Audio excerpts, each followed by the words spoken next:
Hey everyone, welcome back. My name's dustinkreis, and today we are going to do a game discussion, and we're going to talk about this game right here, Tales of Hearts R on the PlayStation Vita, brought to us by Bandai Namco. And this was one of those games that I thought was going to slip through the cracks. I really thought we wouldn't get this over here because as much as Bandai Namco supports the Tales series over here, because really with Dragon Quest not coming out hardly at all over here, and Final Fantasy taking, however many years it takes for them to get a Final Fantasy out. Tales, along with like Shin Megami Tensei, has really kind of come from behind and become one of the premier series over here. And as well as Bandai Namco supports it over here, it just seemed like they were not interested in bringing out Vita titles. The Vita, it's kind of a niche system. It's not going to be a big powerhouse power player, like the PlayStation 3 was and things like that. It's just, it's going to be a lot like the PSP, I think. It's going to be a very niche system, and if you like the games on it, you're going to think it's fantastic. And if you don't like RPGs and things like that, you're not going to really see much of a point in a Vita. But for me, I love these types of games, and I love the fact that it feels like a very Japanese-centric system. So to bring this out over here made a lot of sense, and I gotta tell you, I'm a huge fan of the Tales series. I really enjoy these. They kind of fall in between the very strict traditionalism of a Dragon Quest game and the constant reinvention of the Final Fantasy series. They feel very traditional, but they also feel new with each installment. It's not like, Dragon Quest where you go right in and you know exactly what's going on. And it's not like Final Fantasy where you kind of sit there and scratch your head for about 2 hours before you finally, lock into the game. It kind of takes the best of both of those worlds and meshes them together. And that's what I really like about it. You feel comfortable with every Tales game, but it constantly kind of switches things around and twists things a little bit to make it, to make each entry feel fresh. And this one is actually really good, and if you're into Tales, I would highly recommend picking this up. And if you're into more old-school RPGs, I would definitely recommend picking this up. When I got out of the first town and saw that there was a world map that I got to explore, it blew my mind, because this day and age, with RPGs, you do not get fully explorable world maps anymore. It's all menu-based navigation and things like that. So to have like a big open world and to be able to fly an airship around it and have that old school feel, there's not much that really matches that. Especially for me, who grew up on like Super Nintendo and Nintendo RPGs, 16-bit era stuff. It really kind of takes me back to that. And in a lot of ways, this really reminds me of like Tales of Eternia.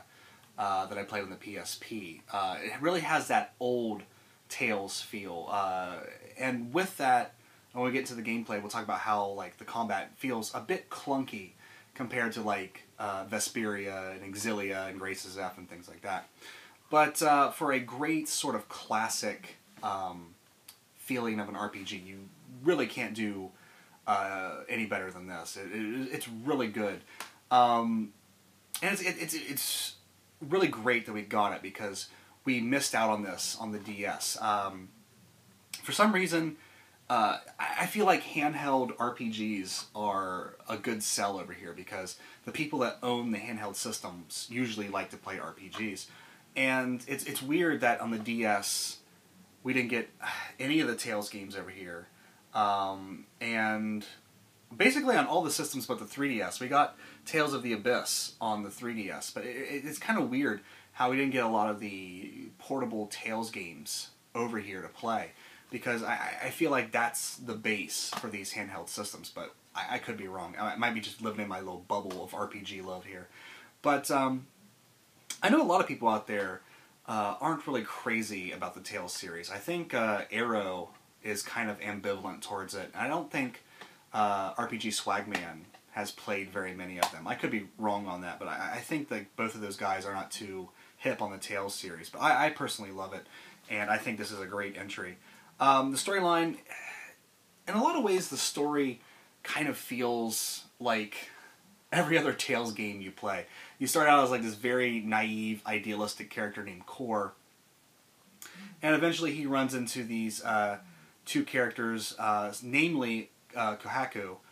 If I say that right. I want to say Kotaku, and that's not right. That's the game website. But anyway, he runs into her, and through, you know, basically his own negligence or just incompetence, basically, he shatters Kohaku's Spiria core, and basically sends the various parts of her personality scattered all over the world.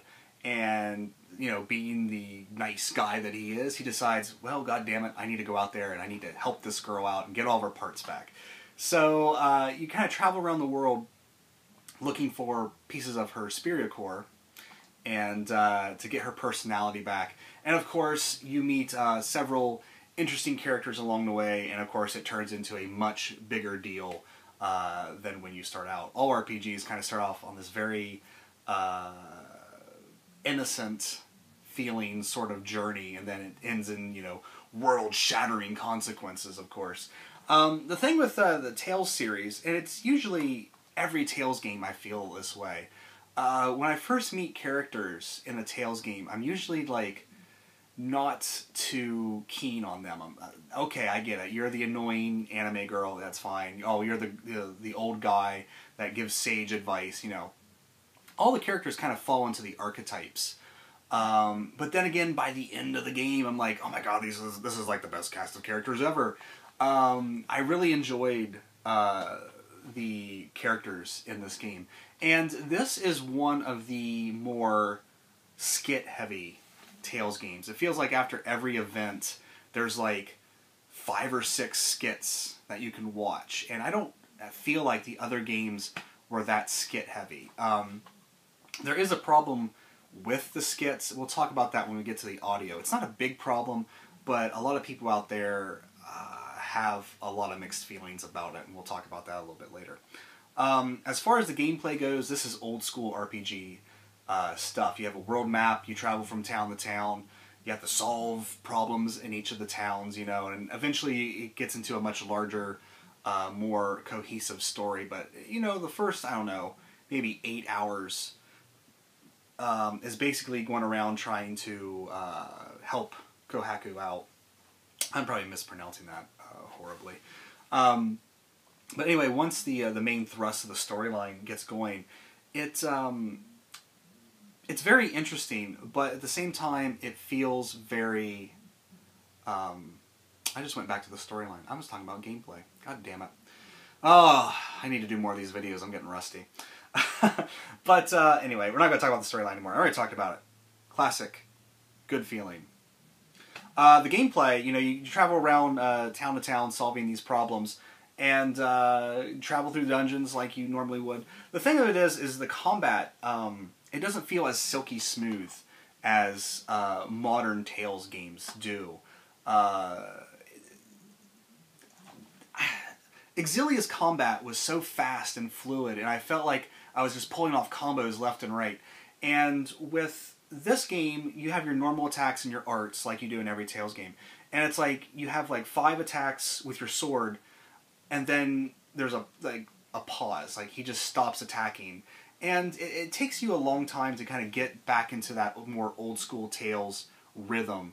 Whereas like the new games like Vesperia and Exilia, it's really more fluid in a lot of ways. And to go back to this, which feels more like the old ones, it took me a while to really get back into the combat. But by the end of the game, I was, you know, doing 100-hit combos and things like that, you know, really working with the teammates to get the combo meter up, and then you'd unleash your mystic art and just add 30 more hits on top of what you were doing. The combat in the Tales series, my girlfriend was watching me play Exilia, and she's like, there's absolutely no way I could play this game. There's just too much to keep track of. But the combat, eventually you start to kind of zone into it, and you're kind of watching your health bars, and you're able to hit the triangle button and quickly get into the menu and throw out a gel to heal a party member, or have one of your other people cast an art. It's really interesting how like this action-heavy battle system really becomes kind of second nature by about the midpoint of the game, and you're just back into it, you know. Really good stuff. There's a lot of things to explore in this game. The chef who hides as an object is there, and you can find him and get items to cook with. I don't ever use the cooking systems in these games. People were like, "Oh my god, that's like a big thing to get your stats up," but I really don't care. It's just kind of a extra thing that I just don't care about. There's a lot of what do they call them, Nam coins to find in the world, and as you turn in these Nam coins, they're basically like tiny medals from the Dragon Quest series. You get items and things like that. I really got addicted to the leveling system. You gain levels, and then it gives you a certain amount of points to put between 5 different, basically just 5 different orbs that upgrade different stats. And if you upgrade all 5 kind of around the same time, in fact, if you level them up at the same time, you get extra bonuses. So early in the game, I was like pumping a lot into fight and like what do they call it, metal and things like that, to kind of beef up my stats. And then I realized, oh shit, I should be like doing all of these evenly so that when I level up the Speria, I get the bonuses. So from that point on, I really started to level up everything really evenly. It gives you some cool extra skills and things like that, but it's not like, doing the balanced approach is really going to, I don't know, getting those extra things is just kind of, it's just extra. It's not like you get like super awesome things by leveling your Spiria's balanced. If you want to like take Core and beef up his fight all the way, go for it. Or like Barrel's magic, upgrade her all the way, do whatever you want, but the balanced approach does give you extra skills and extra weapons and things like that. You don't have, that's another thing. You don't buy weapons in this game. You get your weapons through upgrading your Spiria. So that's kind of cool because I often found myself running out of money because armor just gets like ridiculously expensive as the game goes on, and things getting like ridiculously high numbered. Hit points in the Tales games for enemies. I mean, I would pull off Mystic Arts and get like 20,000 damage, and the thing would still be like, this is a common enemy, normal common enemy, and the thing would still be at half power by the end of the Mystic Art. I'm just like, oh my god, for some reason, I don't know, it makes you feel really weak in a lot of ways in these games. When you're dealing out like 500 damage, a sword strike, and it just makes you feel really weak because you're like, I'm dealing 500 damage, but I'm not even scratching these enemies. Whereas in like Dragon Quest, when you get to like being able to deal like 100 damage, you're like, I'm a fucking badass, So that's kind of a weird thing about the Tales series. The graphics, it's not gonna blow you away. Yeah, it's kind of like the entire time I was playing it, it kind of made me feel like I was playing like in like E7. I don't know why. I don't know why it felt that way, but for the Vita, I mean it's what am I saying? It's fantastic, to be able to play like what feels like a full like PlayStation 2 style game. The graphics are far better than PlayStation 2, mind you, but I don't know. There's something weird about this generation where when you look at them, like, the graphics look amazing compared to what we had a few generations ago. But at the same time, it's just so underwhelming nowadays. It's crazy because I remember like back in the 16-bit era, like when Final Fantasy VI and Chrono Trigger came out, and I was like, holy shit, look at these graphics. Nothing could ever look better than this. And then, like, nowadays, it's just, I don't know, graphics are kind of an underwhelming thing in some regards. Even, like, big PlayStation 4 games where, like, it's all texture and lighting and things like that. Like, when I was playing The Evil Within, I wasn't impressed with it.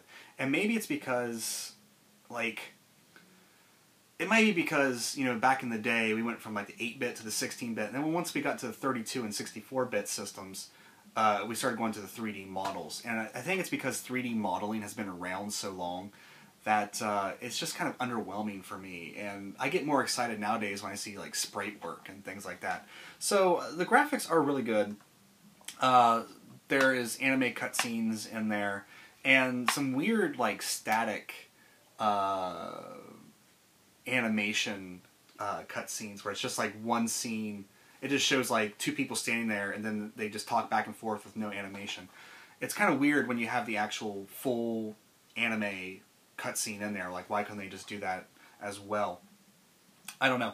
But, yeah, for a Vita game, it is really good, but I feel like the Vita can do more. Does that make sense? So, yeah. As far as audio goes, music, if you've ever played a Tales game, you know exactly what to expect. I swear to God, like, every Tales game I've played has, like, the exact same music, except for Exilia 2, which had some nice noirish music to it, but, like, just every... It's weird, because, like, Dragon Quest has a very, like, old, Middle Ages type soundtrack, almost. Final Fantasy's all over the place. And Tales has this, like, very, like, majestic fairy tale type soundtrack to it. I'm not sure how to describe it. But if you've ever played a Tales game, you know exactly what to expect from the music. The crazy thing about this game is the voice acting. In order to bring this out over here and not break the bank in localizing it, they did not change the Japanese voice acting. So you have to play this like an old school RPG, and you have to actually read. And for some reason, it just feels like people nowadays, I don't want to read when I play my video games. And in a lot of ways, I feel like I'm a much better reader because I played RPGs back in the day, like Final Fantasy and Dragon Quest, and I actually had to read the games. It was basically like reading a novel in a lot of ways.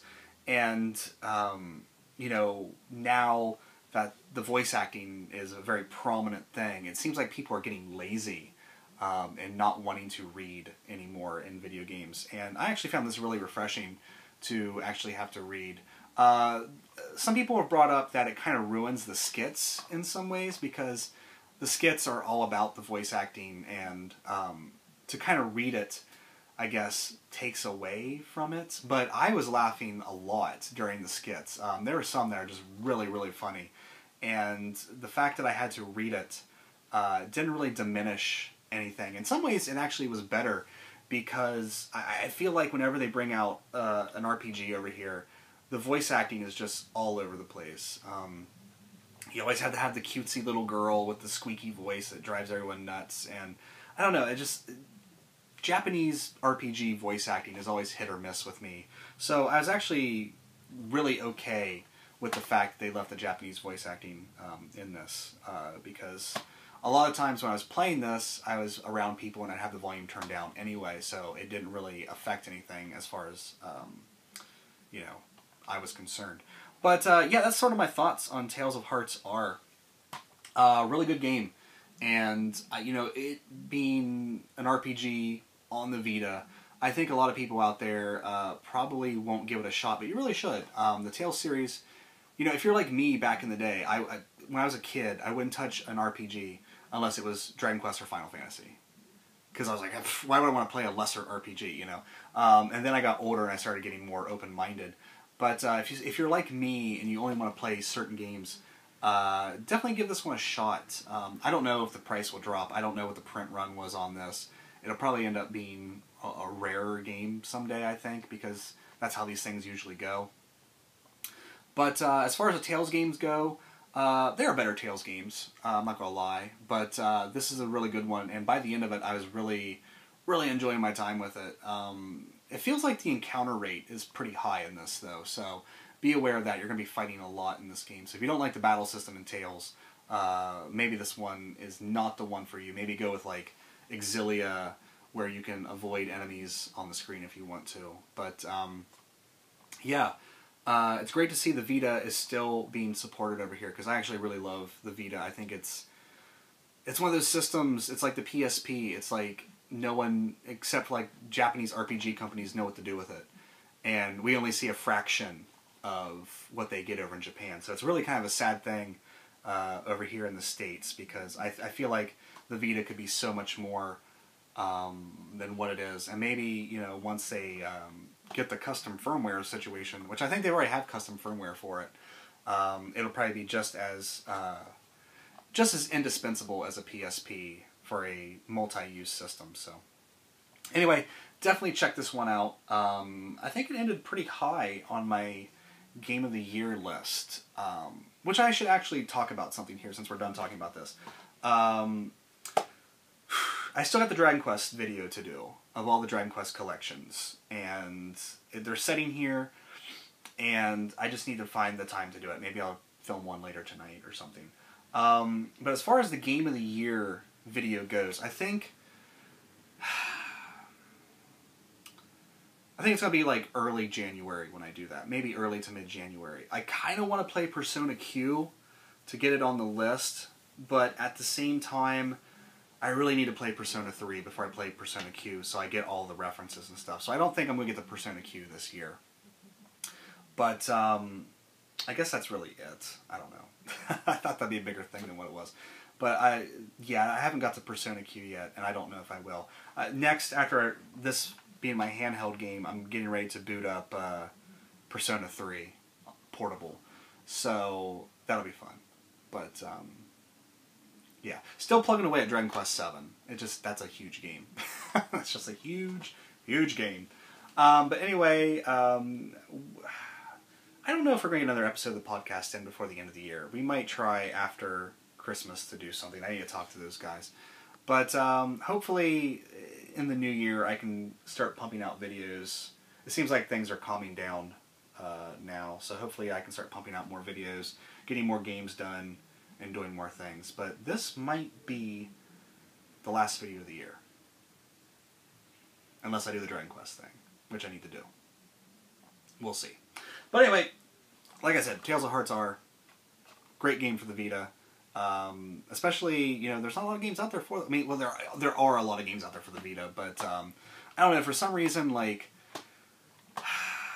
What was I talking to? I was talking to Greg the other day about, like, all the...